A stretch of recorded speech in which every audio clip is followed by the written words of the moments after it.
আসসালামু আলাইকুম রহমতুল্লাহি ওয়া বারাকাতুহু। এটি হলো অস্ট্রেলিয়ান আনার। তো এই আনার গাছটার বয়স মোটামুটি 8 থেকে 9 মাস। তো বেশ কয়েকটি আনার সেট হয়েছে মাশাআল্লাহ। এই যে এখানে আছে 3টা, এখানে আছে 3টা, এইদিকে আছে, তারপরে এখানে আছে, তারপরে এইদিকে আছে। মোটামুটি 10-12টা আনার সেট হয়েছে।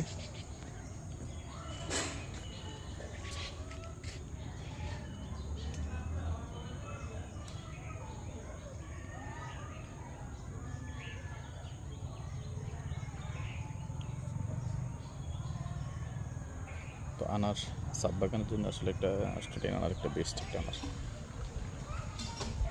আসসালামু আলাইকুম রহমতুল্লাহি ওয়া বারাকাতুহু।